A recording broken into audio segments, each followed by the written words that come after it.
कौन है लॉरेंस बिश्नोई? क्या संबंध है सलमान खान और लॉरेंस बिश्नोई के बीच में? और क्या संबंध है बाबा सिद्दीकी मर्डर केस का लॉरेंस बिश्नोई के साथ? साथ में ही आज हम इस वीडियो में ये जानने वाले हैं किस प्रकार लॉरेंस बिश्नोई आज के समय में गैंगस्टर की दुनिया में एक बेताज नाम से भी जाना जाने लगा है। और हम जानने वाले हैं कि एक पुलिस वाले का बेटा किस प्रकार से आज इस ऊंचाइयों पे पहुंचा हुआ है अपराध की दुनिया में। तो फिलहाल हम इस वीडियो में ये सब चीज़ें आज डिस्कस करेंगे और साथ में ही आपके ज्ञान को बढ़ाएंगे। तो देर न करते हुए अपनी वीडियो की शुरुआत करते हैं। तो अभी हाल ही में सुर्खियों में आ रहा है कि बाबा बिश्नोई की जो मर्डर केस है उसमें लॉरेंस बिश्नोई का हाथ है और इसमें उन्होंने सोशल मीडिया पे अपना पोस्ट डाल के बाकायदा इस मर्डर का उन्होंने क्लेम किया कि हाँ ये कांड मैंने ही किया है। फिलहाल बाबा जो सिद्दीकी जी हैं उनकी तो लीलावती हॉस्पिटल में ले जाकर जब वहाँ पहुँचाया गया तो उसमें वहाँ डेथ हो चुकी थी उनकी तब तक। लेकिन अब नाम बहुत तेज़ी से गूंज रहा है, सोशल मीडिया हुआ या न्यूज़ चैनल हुआ, हर जगह लॉरेंस बिश्नोई कौन है और सलमान खान का इससे क्या संबंध, ऐसे कई ढेरों सवाल इस समय मीडिया पे सोशल मीडिया पे छाए हुए हैं। तो लॉरेंस बिश्नोई कौन है पहले ये जानते हैं, फिर उसके बाद देखेंगे कि किस प्रकार से ये अपराध की दुनिया में आगे बढ़ता है और क्या क्या गतिविधियां इसके द्वारा की जाती हैं। फिलहाल जो लॉरेंस बिश्नोई है वो आज के समय का नहीं है।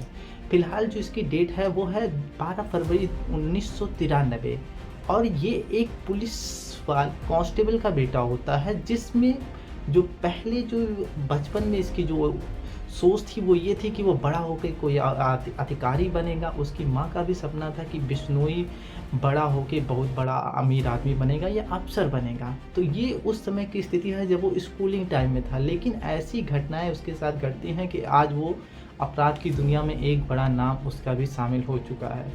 शामिल होता कैसे है? तो लॉरेंस बिश्नोई क्या पंजाब यूनिवर्सिटी का जो चंडीगढ़ में डीएवी कॉलेज है वहाँ से इसने एलएलबी की पढ़ाई शुरू कर दी। अब पढ़ाई शुरू करने में छात्र संघ का पहले बहुत ज़्यादा चुनाव होता था जिसमें आपराधिक मामले भी बहुत सारे देखे जाते थे। उस समय लॉरेंस बिश्नोई ने भी उस चुनाव में लड़ने का ठाना। अब ठान लिया तो चुनाव लड़ना ही था। चुनाव लड़ा लेकिन बिश्नोई जीत नहीं पाया और उस हार का उसको वो अपमान भी सह नहीं पाया। जब ये चुनाव हार जाता है तो कुछ समय बाद उसकी दुनिया वहीं से यू टर्न होती है। यू टर्न कहाँ पे जाएगी? अपराध की दुनिया में जाएगी। कुछ समय बाद छात्र राजनीतिक जीवन में चलता रहा इसका। उसी समय इसकी मुलाकात एक गोल्डी बराड़ नाम के व्यक्ति से होती है जो कि उस समय भारत का कुख्यात अपराधी व्यक्ति होता है।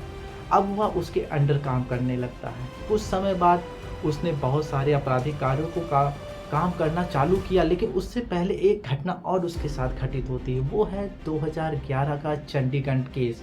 2011 में उसकी एक मामूली झड़प होती है किसी व्यक्ति के साथ जिसमें उसने अपनी रिवॉल्वर से गोली फायर कर दी। उस समय उसके ऊपर एक एफआईआर दर्ज होती है। जी हाँ, एफआईआर दर्ज होती है तो वहाँ से उस स्टूडेंट का करियर ख़त्म होता है। लेकिन एफआईआर दर्ज होने के बाद उसके आपराधिक करियर की मुहर लग जाती है और उसकी आपराधिक गाड़ी जो है वो अब भागने लगती है। ये तो हुई आपराधिक बनने की उसकी स्टेज। अब लॉरेंस बिश्नोई का जो रुतबा है वो कैसे बढ़ता है? फिलहाल रुतबा इसका, इसने सोशल मीडिया प्लेटफॉर्म का यूज़ किया। लॉरेंस बिश्नोई गिरफ्तार हो चुका था और जेल में बंद था, लेकिन इसने अपने आपराधिक गतिविधियों को तब भी नहीं रोका। इसने अपने अपराध को और अपने नाम को कुख्यात करने के लिए सोशल मीडिया का सहारा लिया। जी हाँ, ये अपने पुराने वीडियोस फोटोज़ को इस तरह से इंटरनेट पे फैलाता था कि जिससे इसका यूट्यूब हुआ, फेसबुक हुआ, इसमें इसके नाम की चर्चाएं होने लगी। कुछ युवा और संगठन जो है उससे आकर्षित भी हुए और ये लॉरेंस बिश्नोई इन सब प्लेटफॉर्म का यूज युवाओं को आकर्षित करने के लिए भी करता था और वहीं से ये युवाओं को रिक्रूट भी करता है। लॉरेंस बिश्नोई के बारे में एक बात बहुत ही काबिल तारीफ नहीं कहेंगे, लेकिन हाँ वो होशियार बहुत था। किस मामले में? वो कभी भी हिटमैन के रूप में कभी भी कहीं भी नहीं देखा गया है। उसने जो भी काम हुआ है वो लोगों से करवाया है। कभी वो खुद नहीं जाता है, लोगों को रिक्रूट करता है और उसी से अपना काम करवाता है। अभी के जो डाटा है उसके हिसाब से 700 से अधिक शार्प शूटर्स उसके संगठन में शामिल हैं जो कि किसी भी कह सकते हैं गंभीर अपराध को अंजाम देने में एकदम प्रोफेशनल है। तो ये लॉरेंस बिश्नोई का गैंग होता है, लेकिन कहा जाता है इसके पीछे विदेशों का भी कुछ जो आपराधिक व्यक्ति हैं उनका भी हाथ है, जैसे दाऊद का भी हाथ बताया जा सकता है। साथ में ही गोल्डी बराड जो कि अब इंडिया में नहीं रहता है, वो विदेश में रहता है, उसके ऊपर उसका हाथ भी बताया जाता है। तो इस प्रकार से इसके अपराध की जड़ें यहाँ ही नहीं पूरे देश विदेश में भी फैली हुई हैं। इसके अपराधों की लिस्ट तो बड़ी लंबी है, लेकिन ये अपराधों में करता क्या है? अपराधों में करेगा ये लूट करता है, तस्करी करता है, अवैध हथियारों की और अपहरण तक की भी घटनाएं ये अंजाम देता है। फिलहाल अभी जो राष्ट्रीय जांच एजेंसी है उसने गैर कानूनी रोकथाम अधिनियम के तहत इस पे एक मुकदमे भी दर्ज कर रखे हैं, क्योंकि आरोप लग रहा है इस व्यक्ति पे कि इसने आईएसआई जो पाकिस्तान की इंटेलिजेंस एजेंसी है उसके साथ इसका कुछ संबंध बताया जा रहा है। साथ में भारत में आतंकवादी घटनाओं को बढ़ाने में भी इसका कहीं ना कहीं रोल नज़र आ रहा है। और एक बात और भी सामने आती है कि ये व्यक्ति जो खालिस्तान समर्थक ग्रुप है, जो कि भारत से पंजाब को अलग करने के लिए एक्टिव दिखाई देता है, उसको भी ये समर्थन देते हुए कुछ न्यूज़ में है, इसलिए इसके ऊपर ऐसे केस एनआईए ने दर्ज कर रखे हैं। अब क्या संबंध है सलमान खान का और लॉरेंस बिश्नोई का? तो एक केस होता है 1998 में सलमान खान का, जिसमें उन्होंने राजस्थान में एक अपराध किया और इसका भी कोई प्रूफ नहीं है, लेकिन आरोपित उनमें वो बनते हैं कि उन्होंने 1998 में ब्लैक बक यानी काला हिरण के शिकार करने के अपराध में उनको नामित किया गया है। अब बिश्नोई का क्या संबंध है? उस समय तो बिश्नोई बड़ा नहीं था, लेकिन बिश्नोई का संबंध ये होता है कि जो बिश्नोई समुदाय के लोग होते हैं वो जो ब्लैक बक यानी काला हिरण होता है उसको पवित्र मानते हैं, उसकी पूजा करते हैं, इसलिए उसने इसको अपने धर्म की या अपने समुदाय की एक बहुत बड़ी क्षति बताई और इसका उसने बदला लेने का भी ठाना। और 2018 में उसने सलमान खान को जान से मारने की धमकी दी। अब इसमें जान से मारने की धमकी तो उसने दे दी, लेकिन वो अपना कार्य किसके माध्यम से करवाने वाला था?